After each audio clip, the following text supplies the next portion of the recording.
আমি সরকারকে বলবো, অন্তর্বর্তী সরকারকে বলবো, ডক্টর ইউনূস সাহেবকে বলবো, কোন একদিকে ঝুঁকে যাবেন না। আপনার মতো শিক্ষিত ভদ্রলোক যেই কাজ করেছেন এটা ঠিক করেন নাই, আমরা সহ্য করেছি। কোন এক ব্যক্তির সাথে বৈঠক করে একা একা, কোন এক ব্যক্তির সাথে বৈঠক করে একা একা আপনি নির্বাচনের ডেট ঘোষণা দিতে পারেন না, এটা আপনার জন্য বৈধ নয়। আমরা মেনে নিয়েছি। ভেবেছেন অমুক দল ক্ষমতায় আসবে, যদি আপনিও নিরপেক্ষ না থাকেন মানুষ কার উপরে আস্থা রাখবে? কিন্তু খবরদার, নির্বাচন আপনি যেই দিন করেন আপত্তি নাই, কিন্তু প্রয়োজনীয় সংস্কার এবং দৃশ্যমান বিচার ব্যতীত যদি আপনি নির্বাচন করেন তাহলে অবশ্যই জনগণের কাঠগড়ায় আপনাকে দাঁড়াতে হবে। সাল্লাল্লাহু আলাইহি ওয়াসাল্লাম ইসলামী আন্দোলন বাংলাদেশ কর্তৃক আয়োজিত আজকে এই গণসম্মেলনের সম্মানিত সভাপতি, জাতির শ্রেষ্ঠ সন্তান, শ্রদ্ধাভাজন ওলামায়ে কেরাম, সর্বস্তরের ইসলাম প্রিয় দেশপ্রেমিক ভাইয়ার আমার, আল্লাহ পাকের শুকর, প্রচণ্ড বৃষ্টির মধ্যেও আল্লাহ পাকের একদল সৈনিকরা সব কিছু উপেক্ষা করে ইসলামের জন্য, দেশের জন্য, মানবতার জন্য এখানে আসার তৌফিক দান করতেন। শুকরিয়া দান সবাই বলে আলহামদুলিল্লাহ। দীর্ঘক্ষণ পর্যন্ত আপনারা বক্তব্য শুনেছেন। ইসলামী আন্দোলন বাংলাদেশ সংস্কার, বিচার, নির্বাচন, এই তিনটা দাবিকে সামনে রেখেই বর্তমানে অন্তর্বর্তী সরকার ক্ষমতা গ্রহণ করেছিল। ইসলামী আন্দোলন বাংলাদেশ বলেন যে যেই তিনটা জিনিসকে সামনে নিয়ে আপনি সরকার গঠন করেছেন, সেই সংশোধন, সংস্কার এবং বিচার, দৃশ্যমান বিচার করার পরে নির্বাচন দিবেন। এখানে আমাদের সময় কোনো ব্যাপার না, যদি কালকেও নির্বাচন দেন কোনো আমাদের আপত্তি নেই, কিন্তু সংস্কারের ভিত্তিতে নির্বাচন দিতে হবে। যদি সংস্কার না করে নির্বাচন দেন অসুবিধা কোথায়? এই নির্বাচন গ্রহণযোগ্য নির্বাচন হবে না, নির্বাচন কেউ মানবে না। ইদানিং আপনারা দেখেছেন দুই একটা নির্বাচন হয়ে গেছে, যারা নির্বাচনের পাগল ছিল, নির্বাচন দেন, নির্বাচন দেন, নির্বাচন দেন, তারাই এখন বলে আমরা অংশগ্রহণ করব না। যারা এতদিন বক্তব্য দিয়েছেন, যারা নির্বাচনে অংশগ্রহণ করবে না, তারা রাজনীতির থেকে ছিটকে পড়বে। যাদের 2 দিন আগের এই বক্তব্য ছিল, আজকে তারাই ঘোষণা দিচ্ছে আমরা নির্বাচন করব না।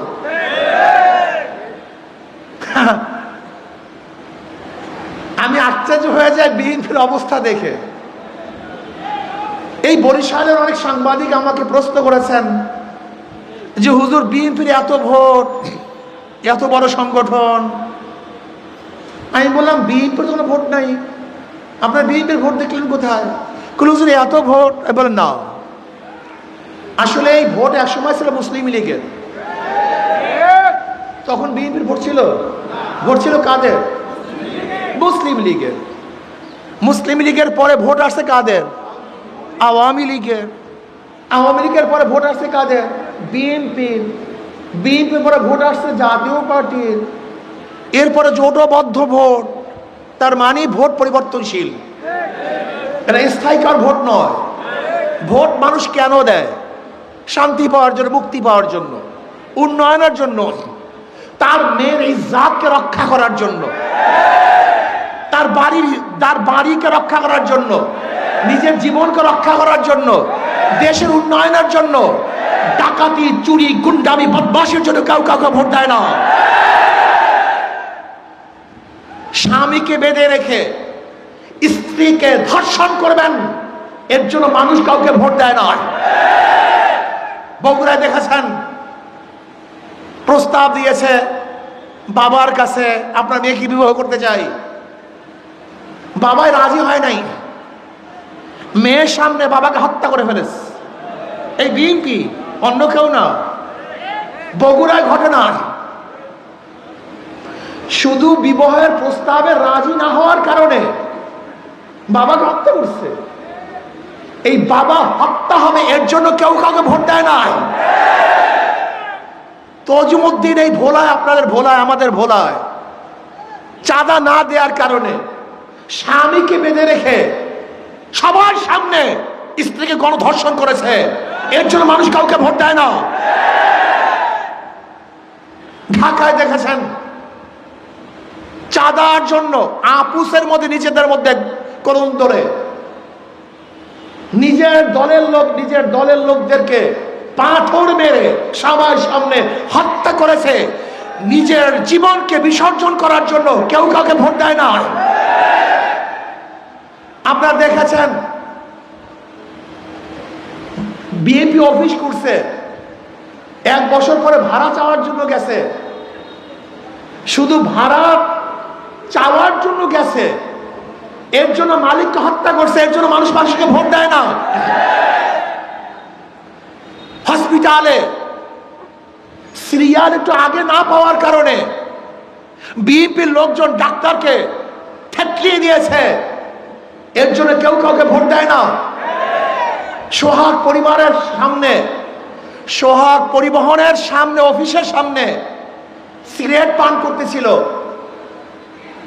শুধু সেই লোকজন বলেছে একটু সরে তারপর পান করেন। আর আপনারা জানেন ওপেনে সিগারেট পান করা আমরা বাংলাদেশের আইনের খেলাফ, এটা আইনে নাই। ওপেনে কোনো জায়গায় কেউ সিগারেট পান করতে পারবে না, এটা বাংলাদেশের সংবিধান, বাংলাদেশের আইন। শুধু এতটুকু অনুরোধ করছে একটু পাশে সরে তারপর সিগারেট পান করেন। শুধু এতটুকুর জন্য সোহাগ পরিবারের গাড়ি সহ অফিস ভেঙ্গে, মালিকের বাড়ি ভেঙ্গে চুরমার করে ফেলছে, এর জন্য মানুষকে ভোট দেয় না। আপনারা কতটা ঘটনা বলবো, চাঁদা না দেওয়ার কারণে এতদিন আয়না ঘর করেছে শেখ হাসিনা, এখন আয়নাঘর করেছে ছাত্র দলের লোকজন। আপনারা সবাই দেখেছেন, কথা না বলার কারণে, না শোনার কারণে ঘুষি লাথি প্রতিদিন চলতেছে। এর জন্য মানুষ রাজনীতি করে না। মানুষ কি চায়? মানুষ কি চায়? শান্তি, মানুষ চায় মুক্তি। আমার মেয়ে হাঁটবে, নিরাপদে হাঁটবে, আমার ছেলেটা বের হবে, নিরাপদে ঘরে ফিরবে, এই দোকানদাররা ব্যবসা করবে, নিরাপদে ব্যবসা করবে, চাকরিজীবীরা চাকরি করবে, নিরাপদে চাকরি করবে। বরিশাল শহরে কেউ বিল্ডিং করবে নিজের জমিতে, সেখানে চাঁদা দিতে হবে কেন? কেন চাঁদা দিব? কাকে চাঁদা দিব? কারণটা কি?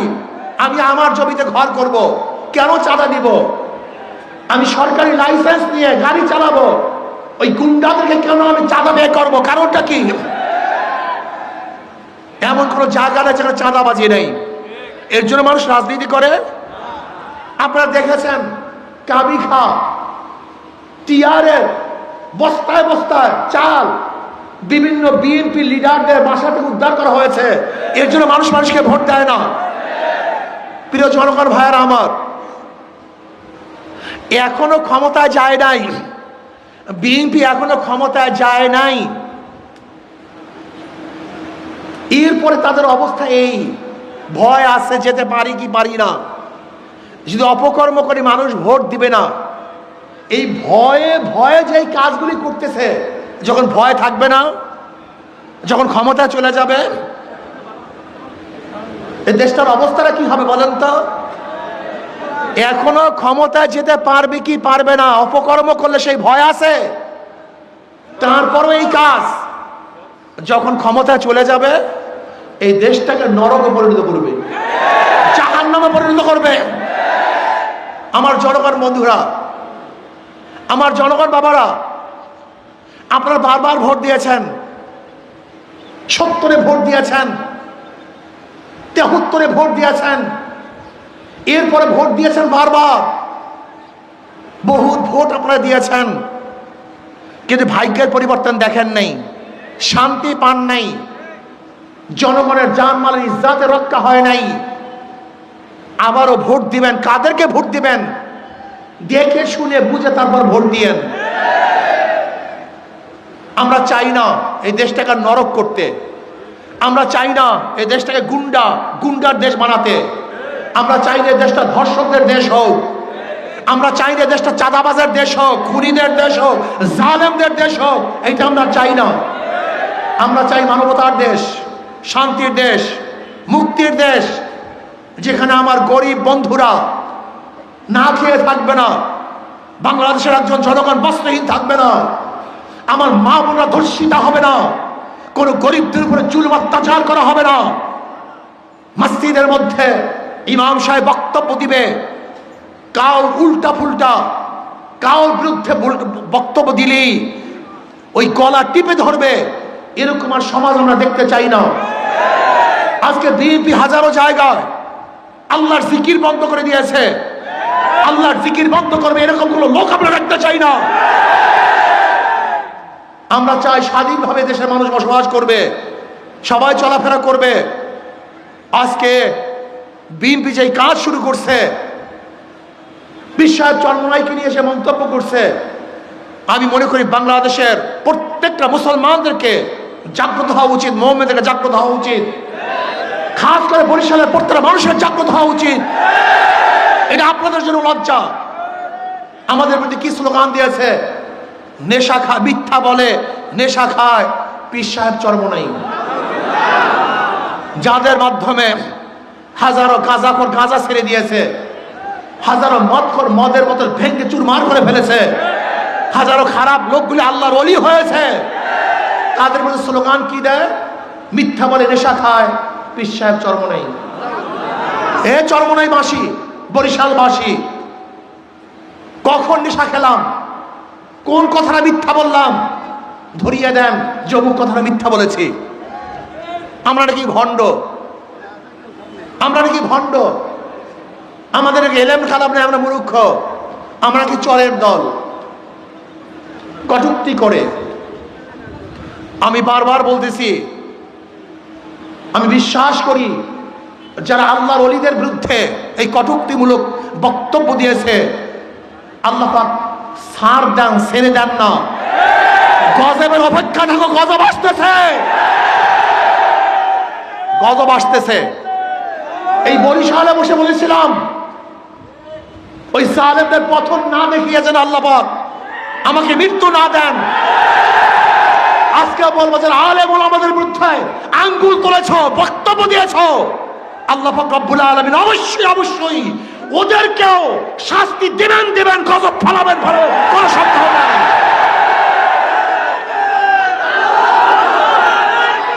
যেই কাজগুলি তারা করেছে, যেই কাজগুলি করেছে আপনারা দেখেছেন, ওলামায়ে কেরামদেরকে বক্তব্য দিতে দেয় না, সাধারণ মানুষকে চলতে দেয় না, এখনো ক্ষমতায় যায় নাই। তুমি ভেবেছ সেই আগের সেই ধানের শীষ দেখলেই মানুষ পাগল হয়ে যাবে? আল্লাহ, এটা 2025, ওরা সব দেখবে, ওদের বক্তব্য দেখবেন, শুধু জিয়াউর রহমান সাহেব এইটা করছে, সেইটা করছে, এইটা করছে, সেইটা করছে।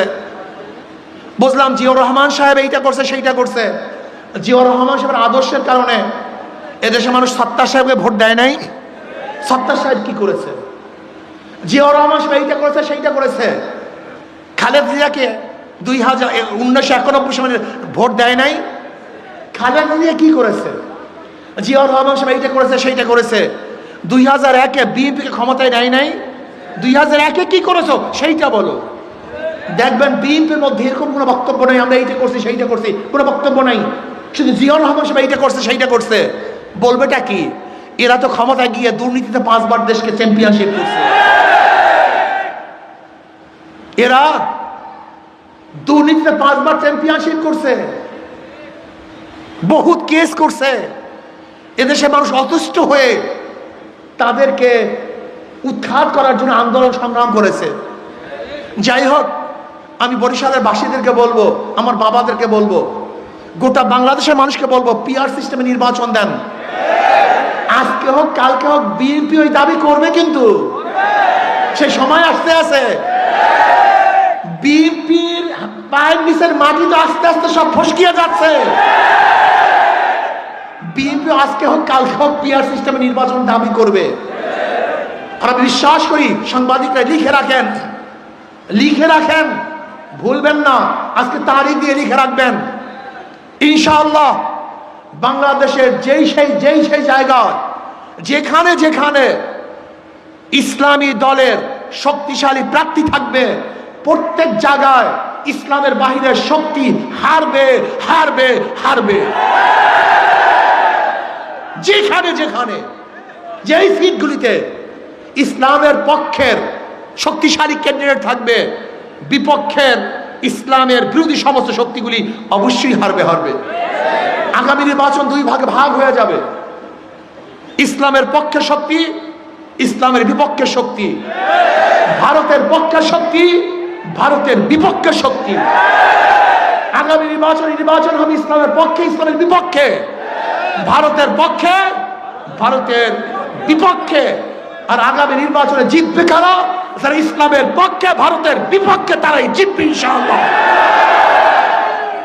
দুই ভাগে ভাগ হয়ে যাবে, কোনো সন্দেহ নেই। এদেশের মানুষ ইসলাম ফোবিয়া, হাজারো মানুষ ইসলাম ফোবিয়া, ইসলামকে ভয় পায়। এক গাঁজাওয়ালা একদিন আমাকে বলতেছে, হুজুর ইসলাম ক্ষমতায় আসলে আমার গাঁজার অবস্থাটা কি হবে? আমি তো গাঁজাখোর, গাঁজা ছাড়া থাকতে পারি না। আমি বললাম, বাবা তুমি কি মসজিদে গিয়ে গাঁজা সেবন করতে পারো? বলে না। আমি বলি কেন? বলে পরিবেশ নেই। আমি বলে ইসলাম ক্ষমতায় আসলে গোটা বাংলাদেশটা মসজিদে পরিবেশ হয়ে যাবে, তোমাকে গাঁজা সেবন করতে হবে না। তাহলে প্রমাণ কি? আজকে এখানে হাজারো মানুষ আছেন যারা বিড়ি পান করেন, ধূমপান করেন, এরকম কি একটা লোক এখানে নাই? কই এখন পান করেন না কেন? কথা বলেন না কেন? নিষেধ করছি, বাধা দিছি, কি নাই? ঠিক ইসলাম হুকুমত আসলে পরিবেশ থাকবে না, আপনি এমনিতে ভালো হয়ে যাবেন। চোরেরা মনে করে হুজুর ইসলামী ক্ষমতা আসলে আমার চুরির অবস্থাটা কি হবে? আমি বললাম, তুমি চুরি করবা কেন? ক্ষুধার্ত? স্ত্রীর জন্য, ছেলের জন্য, মেয়ের জন্য? তোমার চুরি করার দরকার নেই, সরকার দায় দায়িত্ব নিয়ে নেবে। তোমার ছেলের, তোমার মেয়ের, তোমার পরিবারের দায় দায়িত্ব সরকারের থাকবে, তোমাকে চুরি করতে হবে না, সব দায় দায়িত্ব সরকারের। তুমি চুরি করবা কেন? দাড়ি যারা কাটেন তারা মনে করে ইসলামী হুকুমত আসলে আমার দাড়ির অবস্থাটা কি? আচ্ছা বলেন তো, মসজিদে ঢুকলে আপনাকে ইমাম সাহেব বলছে দাড়ি রাখিয়ে আসেন, আজ পর্যন্ত শুনছেন কোন জায়গায়? ইসলামের সবচেয়ে বড় পবিত্র জায়গা হলো মসজিদ, সেখানে আপনাকে দাড়ি রাখার জন্য আপত্তি করে না, দাড়ি ছাড়া ঢুকতে দেয়। আর এই গোটা বাংলাদেশ থেকে দাড়ি ছাড়া আপনাকে বিদায় দিয়ে দিবে। এই সমস্ত ঢুকাইছে কি আপনাকে? এই ইসলামের দুশ্মন এই সময় মাথার মধ্যে ঢুকাইছে। আমার হাজারো মহিলারা যারা পর্দা করে না, এদের ধারণা কি ইসলামী ক্ষমতায় আসলে আমাকে বস্তা বন্ধে সব ঘরের মধ্যে ঢুকাই দিবে। লাইফিদ্দিন, ইসলামের মধ্যে বাড়াবাড়ি নাই, এমন পরিবেশ সৃষ্টি হবে তুমি আদর্শবান হয়ে যাবা, তোমার কোনো কষ্ট হবে না। ইসলাম করবে, জুলুম করবে না, অত্যাচার করবে না। ইসলাম ক্ষমতা আসলে কি হবে? প্রত্যেকের অধিকার বাস্তবায়ন হবে, প্রত্যেকের প্রাপ্তি তার দ্বারে দ্বারে বুঝবে ইনশাআল্লাহ। আমি সমস্ত বাবাদেরকে বলবো, এই 53 বছর পর্যন্ত বিভিন্ন মানুষদেরকে বিভিন্ন দল থেকে ক্ষমতায় নিয়েছেন, বারবার পরীক্ষা করেছেন, ওরা বারবার ফেল করেছে। আমি অনুরোধ করব, আগামী নির্বাচনে শুধু ইসলামকে পরীক্ষা করুন, একটাবার পরীক্ষা করুন। যদি ফেল করে জীবনে আপনাদের কাছে আসবো না। একটাবার পরীক্ষা করুন, শুধু একটাবার। হাত জোর করে অনুরোধ করছি, ইসলামকে শুধু একটাবার পরীক্ষা করুন। থাকবেন না জিতবেন, থাকবেন না অবশ্যই জিতবেন ইনশাআল্লাহ।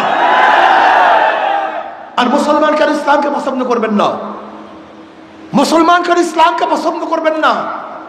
আপনার জন্য সবচেয়ে প্রিয় সংগঠন, প্রিয় নীতি আদর্শ ইসলাম, ইসলামের বাইরে যাওয়ার আপনার কোনো সুযোগ নেই। ওদের সব জায়গায় ধোঁকাবাজি। যারা নৌকা নিয়ে নির্বাচন করে নিজেরা নৌকা চালাতে পারে না, যারা ধানের শেষে নির্বাচন করে নিজেরা ধান কাটতে পারে না, যারা নাঙ্গল নিয়ে নির্বাচন করে নিজেরা নাঙ্গল বইতে পারে না, যারা কুঠার নিয়ে নির্বাচন করে নিজেরা কাঠ ফাটতে পারে না, সমস্ত মার্কাগুলি প্রতীকগুলি গরিবদের, কিন্তু যারা নির্বাচন করে একজনও গরিব না। প্রতীক সব গরিবদের, কিন্তু যারা নির্বাচন করে তারা একজনও গরিব না। তার মানে মার্কার সাথে ওদের কাজে করে মিল নাই।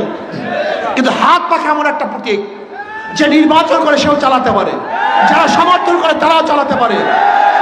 হাত পাখা প্রয়োজন মুসলমানদের, হাত পাখা প্রয়োজন হিন্দুদের, হাত পাখা প্রয়োজন খ্রিস্টান বৌদ্ধদের, হাত পাখা প্রয়োজন পুরুষদের, হাত পাখা প্রয়োজন মহিলাদের, হাত পাখা প্রয়োজন বড়দের, হাত পাখা প্রয়োজন ছোটদের, হাত পাখা প্রয়োজন ধনীদের, হাত পাখা প্রয়োজন গরিবদের।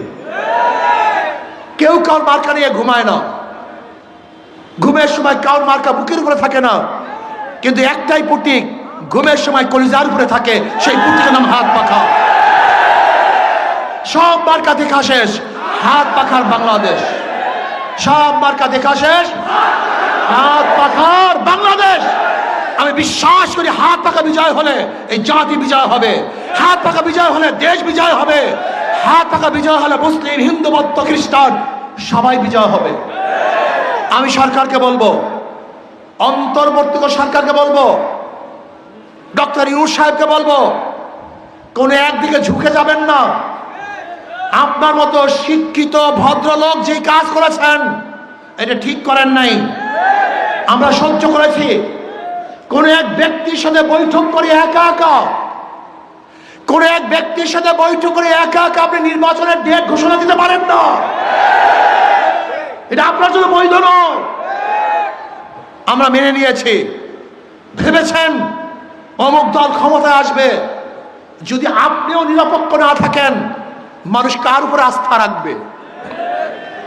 কিন্তু খবরদার, নির্বাচন আপনি যেই দিন করেন আপত্তি নাই, কিন্তু প্রয়োজনীয় সংস্কার এবং দৃশ্যমান বিচার ব্যতীত যদি আপনি নির্বাচন করেন তাহলে অবশ্যই জনগণের কাঠ গড়ায় আপনাকে দাঁড়াতে হবে, জনগণের কাছে আপনাকে জবাব দিতে হবে। যে ইউনূস সাহেব আপনি তিনটা জিনিসকে সামনে নিয়ে ওই চেয়ারে বসেছিলেন, সংস্কার, দৃশ্যমান বিচার এবং নির্বাচন। আপনি শুধু নির্বাচন উপহার দিবেন, সংস্কার করবেন না এবং বিচার করবেন না, আপনি ওয়াদা খেলাপ করেছেন। আমরা বিশ্বাস করি যদি সংস্কার যদি নির্বাচন হয় সেই নির্বাচন গ্রহণযোগ্য নির্বাচন হবে না, প্রশ্ন নির্বাচন হবে। যদি 1000% স্বচ্ছ নির্বাচন হয় একদল বলবে কারচুপি হয়েছে, নির্বাচন ঠিক হয় না, ইঞ্জিনিয়ারিং হয়েছে, বিভিন্ন বক্তব্য দিবে। কাজে এমন নির্বাচন চাই যেই নির্বাচন গ্রহণযোগ্য নির্বাচন হবে। নির্বাচন কমিশন সাহেব আপনি কি বলেছেন? পিআর সিস্টেম সংবিধানে নাই। আপনি নিজেকে সংবিধানে আছেন? আপনি নিজেও তো সংবিধানে নাই। আপনি কি জানেন যে সরকার ফল করার 3 মাসের মধ্যে নির্বাচন দিতে হবে, এটা সংবিধান? আর আপনি তো 3 মাসের পরে বসছেন, আপনার তো বৈধতা নাই। এই সংবিধান আপনাকেই তো বৈধতা দেয় না, আর আপনি বলছেন সংবিধানে নাই। আমরা বলবো আপনিও সংবিধানে নেই। যেরকম আপনার সংবিধানবিহীন, ঠিক পিআরও আমি মনে করি সংবিধানবিহীনই হওয়া উচিত। কারণ এই 72 নির্বাচনে 72 সংবিধান আমরা চাই না। এই সংবিধানকে পরিবর্তন করতে হবে। সমস্ত ফ্যাসিস্ট তৈরি করে এই 72 সংবিধান, এটা যার যার মতো কেটে সেটে নিজেদের অনুযায়ী, নিজেদের স্বার্থ অনুযায়ী সাজানো হয়েছে। এই সংবিধান মানুষকে কল্যাণ দিতে পারে না, মানুষকে মুক্তি দিতে পারে না। কাজে সংবিধান পরিবর্তন করতে হবে, সংস্কার করতে হবে, বিচার করতে হবে, পিআর সিস্টেমে নির্বাচন দিতে হবে। আর পিআর সিস্টেমে নির্বাচন দেওয়ার জন্য ইনশাআল্লাহ আমরা কর্মসূচি ঘোষণা করব। অবশ্যই অন্তর্বর্তী সরকার পিআর সিস্টেমে নির্বাচন দিতে বাধ্য হবে ইনশাআল্লাহ। আর যারা বলে পিআর বুঝি না, খায় না, মাথায় দেয়, ওদের রাজনীতি করার কোনো অধিকার নাই। একটা পিআর সিস্টেমে নির্বাচন হবে কি হবে না সেটা ভিন্ন কথা, কিন্তু একজন রাজনীতিবিদ যদি বলে আমি বুঝি না, তাহলে তার রাজনীতি করার কোনো অধিকার নেই। কাজে আসুন আগামী নির্বাচনে হাত পাকা প্রতীকের পক্ষে ইনশাআল্লাহ যে যেখানে আসি সব শক্তি নিয়ে ঝাঁপিয়ে পড়বো। রাজি আছেন ইনশাআল্লাহ? আমাদের বরিশাল আগুল যারা, আমাদের আগুল যারা উজিরপুর থেকে আমাদের রাসেল সদর মেহেদী সাহেব ইনশাআল্লাহ নির্বাচন করবেন, বলেন আলহামদুলিল্লাহ। আমাদের সিরাজ সাহেব বাবুগঞ্জ বুলাদির থেকে ইনশাআল্লাহ নির্বাচন করবেন, বলেন আলহামদুলিল্লাহ। আর আমাদের হযরত মাওলানা মুফতি আবুল খায়ের সাহেব মেহেন্দিগঞ্জ হিজলার থেকে নির্বাচন করবেন, আলহামদুলিল্লাহ। এবং আমাদের ডাক্তার সিরাজি সাহেব, আলহামদুলিল্লাহ তার অবস্থা তো খুবই ভালো, ইনশাআল্লাহ নসিরে জালুঘাট থেকে নির্বাচন করবেন, আলহামদুলিল্লাহ। আমাদের সবাইকে কবুল করে নেন। এবার বরিশালবাসী বেদেশে জোট, হাত পাখায় দিনে ভোট। আল্লাহ আমাদের সবাইকে হাত পাখায় শাহেখের জন্মটাই বরিশাল সদর থেকে। আল্লাহ আমিন।